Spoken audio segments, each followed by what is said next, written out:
You're here basically, right? You live here. You're part Most of the time, system yeah. now. Yeah, really. I guess, yeah. Yeah. I integrated. Yeah. I mean, obviously, it's pretty much based on money. The system here. It is. Yeah. The system is completely based on money. Yeah. The studio system. Yeah. To a degree, I think the way I hook into the system is based on money. Is there a collective ethos, or somebody once said my problem was I didn't understand the social contract. Yeah, I now understand what that means. Yeah. Do you understand it? The social contract? Yeah. I think I do. Yeah. What is it for you? The social contract. You can't get mad. Mm-hmm. You can't get mad. You can't let it get you, because you have to make a deal with everyone else, and it's almost unspoken that you are going to be fucked over at some point by people who you may have done something nice for. Mm. And it may happen that by circumstance, or even very purposefully, that you fuck someone over. But that shouldn't get in the way of you being able to sit down and have fun with them.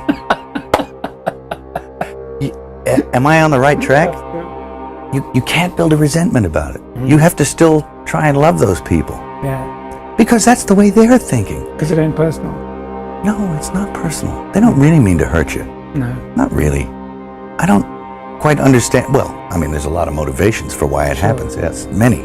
I mean, money will make you do stuff as well, won't it? I mean, yes. One, them, us, yes. You know. Yeah, well, yeah. Whoever. If there's many millions riding on a decision, it's hard to be philosophical. Yes. Yeah. Yeah, very, very hard. Very hard to be, you have to choose what level of integrity you're coming in at. And okay. And I've often felt it. I've sat there and I have felt the knife slipped firmly in between my shoulder blades and tried to have it shoved through the other side through my heart. I mean, this is a bizarre place. And it doesn't take very long, and I'm sure you've experienced this if you've stayed here for any length of time. You come in, you're fresh from the outside, you're off the boat, from the farm, still got shit on your shoes, you're in here, people are charmed by that, that you've still got shit on your shoes. They're charmed by the fresh approach you bring to it, and that's a real thing. Mm-hmm. But they're also stroking the shit out of you, licking you all over. And that's kind of good for you, too. It's great. But it doesn't take very long before you realize, or before it gets to you. It's cascading on you all the time. You can't get away from certain attitudes, from certain modes of behavior that this town and the industry dictate.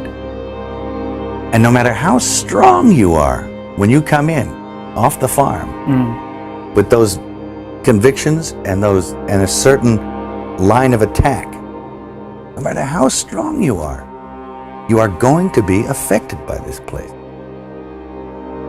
His whole opinion about women on film, from beginning to end, is very brief. He says, women on film, either naked or dead. Both is better.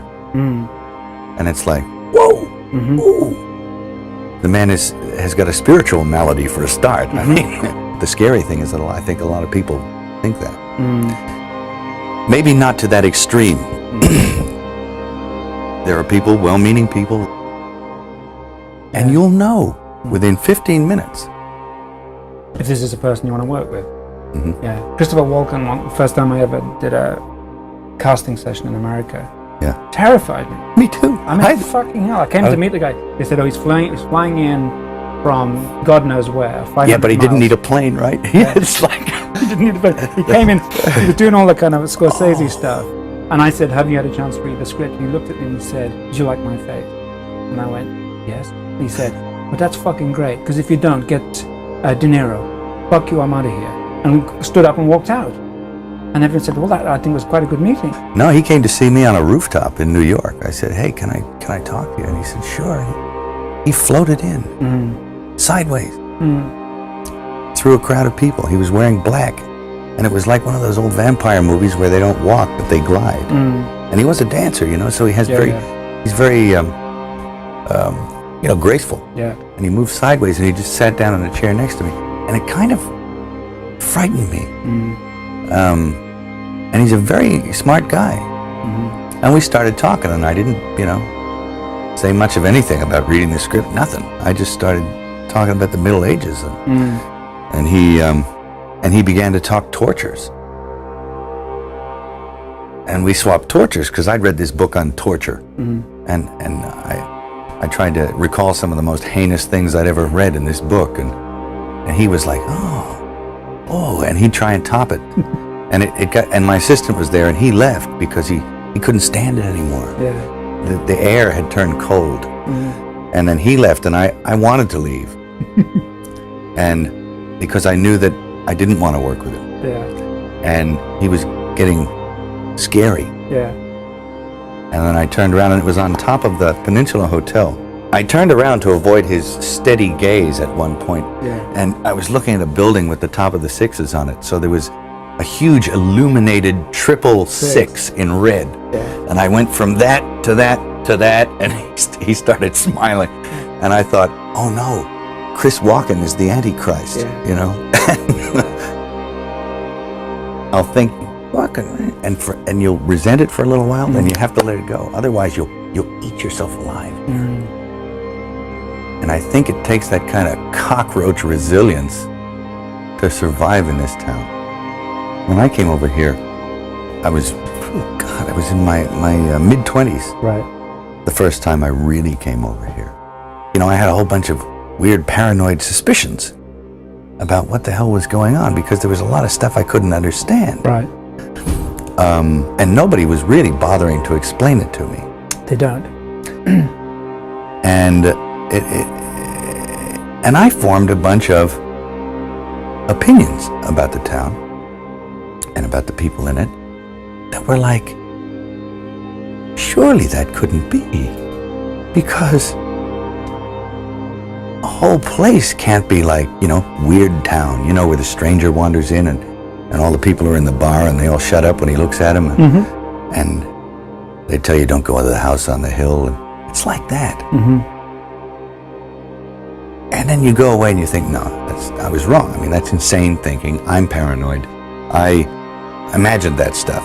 That couldn't be the reason for why so-and-so was acting like, could it? And then you find out later on the track that you were exactly on track with a lot of this stuff. Not specifically on track, but that you could, that some of your worst nightmares were real at the time, and you think, now this is what I mean by actually starting to swim up or downstream with the rest of the salmon.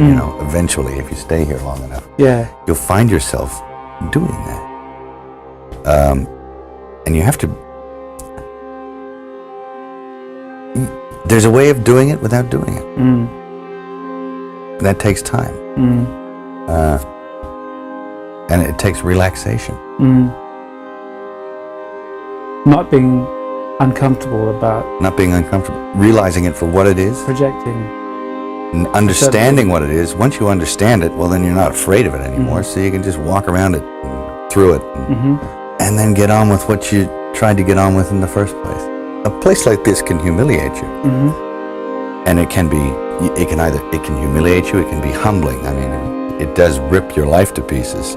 Is it? If you'll let it. Yeah. And it's always pounding at the walls. It's like these little guys, these little heathens with no soul downstairs with horns on their head with a battering ram trying to beat your walls in.